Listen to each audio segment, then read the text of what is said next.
দেওবৰীয়া নতুন এটা ব্লগলৈ আপোনালোক সকলোকে স্বাগতম জনাইছো। বলক আজি দেওবৰীয়া দুপৰীয়া ভাত খাজ এয়া ছাগলী মাংসৰ সৈতে বনাও। আৰু এয়া মাংসখিনি মই ধুই পানীখিনি সম্পূৰ্ণকৈ নিগৰাই আনিছো আৰু এয়া মছলাখিনি লৈ আহিছো মেৰিনেট কৰিবৰ বাবে। প্ৰথমে ইয়াত নিমখ দি ললো, লগতে হালধি আৰু এয়া 1 চামুচ জিৰা গুড়ি, 1 চামুচ ধনিয়া গুড়ি আৰু এতিয়া দিম মিট মছলা অকণমান। এয়া মিট মছলা প্ৰায় 1.5 চামুচ মান জোখত মিট মছলাখিনি দিলোঁ আৰু জালুকৰ গুড়ি একেলগতে জালুকৰ গুড়ি অকণমান দি খুব ধুনীয়াকৈ মাংসখিনি সানি থম। আৰু সানিবৰ কাৰণে মই অকণমান মিঠাতেল দি লৈছোঁ। মাংসখিনি যথেষ্ট তেল আছে, যিহেতু এয়া বগা বগা দেখিছে তেল আছে, তো সেইকাৰণে অকণমান তেল দি মই ভালকৈ সানি লৈছোঁ। হেতাখনেও মই বা সানি দিব পাৰিলোহেঁতেন, কিন্তু মই হাতেৰে সানিলে অলপমান বেছি কমফৰ্ট হ'ম আৰু ভালকৈ সান খোৱা যেন লাগে। সেইকাৰণে অলপ সময় এনেদৰে ভালকৈ মঠি মই এখন ঢাকনিৰে ঢাকি থৈ দিম। আৰু এয়া প্লেটখনেৰে ঢাকি মই অকণমান সময় থৈ দিলোঁ আৰু আনফালে এয়া পিঁয়াজ, নহৰু, আদা এইখিনি যোগাৰ কৰাত লাগিলোঁ। এয়া একেলগতে মই নহৰু, আদা, পিঁয়াজ সকলোখিনি কাটি ল'লোঁ। আৰু এয়া যিহেতু ছাগলীৰ মাংসত অমিতা অকণমান দিলেহে খাই ভাল লাগে, গতিকে আৰু গ্ৰেভিখন ডাঠ হয়, খুব ধুনীয়া ডাঠ হৈ যায় আৰু অমিতাখিনি খুব ধুনীয়াকৈ মানে গলি যায়, গলি গ'লে গ্ৰেভিখন ডাঠ হৈ যায়, মছলাৰ লগত মিলি যোৱা নিচিনা লাগে। সেইকাৰণে মই অকণমান অমিতা দিওঁৱেই।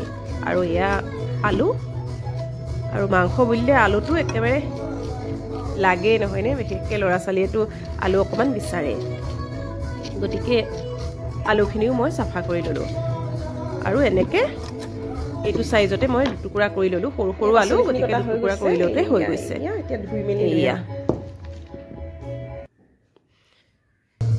আৰু সকলোখিনি ধুই মেলি এয়া কেৰাহীখন বহাই দিলোঁ।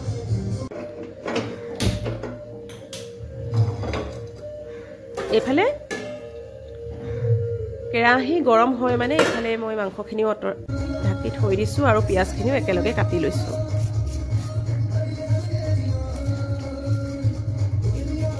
পিঁয়াজখিনিও কাটি লৈছোঁ আৰু নহৰু আদাখিনিও মই পতাতে থেতেলিয়াই লওঁ।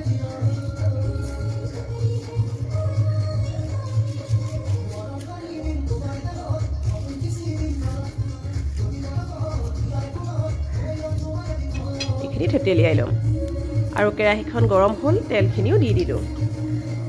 এয়া আৰু এতিয়া তেজপাত কেইটামান দি পিঁয়াজখিনি ধুনীয়াকৈ ভাজি লওঁ।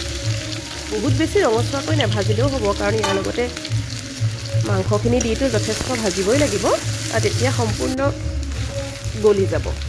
আৰু আদা নহৰুখিনিও দি দিলোঁ। সকলোখিনি দি অলপ সময় ভাজিলোঁ, অকণমান কেঁচা গোন্ধ যোৱালৈকে। এয়া আৰু এয়া মেৰিনেট কৰি থোৱা মাংসখিনি ইয়াতে দি দিম। তেলত বেলেগকৈ মই মছলা দিয়া নাই, কাৰণ পৰিমাণ অনুসৰি মছলা মই মাংসখিনিতে দিছিলোঁ, কিন্তু তেলত অকণমান হালধি দিছিলোঁ। অৱশ্যে ৰেড চিলি পাউডাৰো দিব পাৰে, মই জালুকৰ গুড়ি দিছোঁ কাৰণে ৰেড চিলি পাউডাৰ দিয়া নাই। প্ৰয়োজন হ'লে জলকীয়া দুটা ফালি দিম বুলি ভাবিছোঁ, যদি প্ৰয়োজন নহয় নিদিওঁ আৰু। এইফালে আলুখিনি অলপ তিয়াই থৈ দিছোঁ, যিহেতু নতুন আলু তিয়াই থৈ দিছোঁ। আৰু এয়া অমিতাখিনিও সৰু সৰুকৈ কাটি লৈছোঁ, বৰ বেছি ডাঙৰ কৰা নাই। এইখিনি মই ঢাকোনখন আঁতৰাই মই চাইছোঁ, এয়া ভাজ খাইছে। এতিয়া অলপ পিছতে অমিতাখিনি দি দিব পৰা হ'ব। এয়া এতিয়া ইয়াত প্ৰথমে অমিতাখিনিও দি লওঁ, দি পেলাই অলপ সময় ভাজি ল'ম। এতিয়ালৈকে মাংস ভাজ খোৱা নাই ভালদৰে, মছলাখিনি হয়তো সোমাইছে, সেইকাৰণে মই অলপমান আলুখিনি কিন্তু মাংসখিনি আধা সিজা হোৱাৰ পাছতহে দিছোঁ দেই। অমিতাখিনি দি অলপ সময় ভাজি ল'লোঁ, তাৰ পাছতহে আলুখিনি দিছোঁ, কাৰণ আলুটো খুব সোনকালে সিজি যায়। আৰু সোনকালে যদি দি দিওঁ তেনেহ'লে সিজি পেলাই একেবাৰে ভাগি ছিগি যায়, আলু চিন-চাপ নোহোৱা হয়। গতিকে মই প্ৰায় মাংসখিনি সিজাৰ পাছতহে, মানে আধা সিজা হোৱাৰ পাছতহে মই আলুখিনি দিছোঁ। তাৰ আগতেই মই অমিতাখিনি দিলোঁ, যাতে মানে ভালদৰে সিজি ঘুলঘুলীয়া হৈ যায়। আৰু এয়া দিলেও গৰম মছলা মানে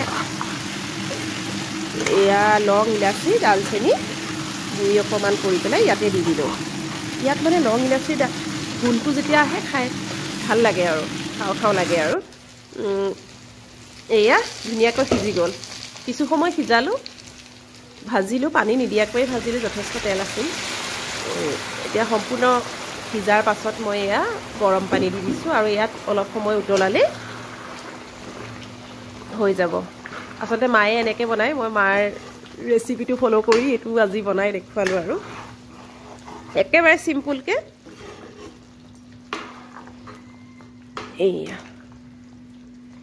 কিছু সময় উতলিবলৈ দিওঁ, তাৰপাছত এয়া ধুনীয়াকৈ সিজি গ'ল। মই হেতাখনেৰে ভাঙি চাইছোঁ, পূৰা ধুনীয়াকৈ সিজি গ'ল। এয়া সাৰ ওলাই গ'ল আৰু অমিতাখিনিতো গলিয়ে গ'ল ধুনীয়াকৈ। এয়া পূৰা গ্ৰেভিটো ধুনীয়া হৈছে।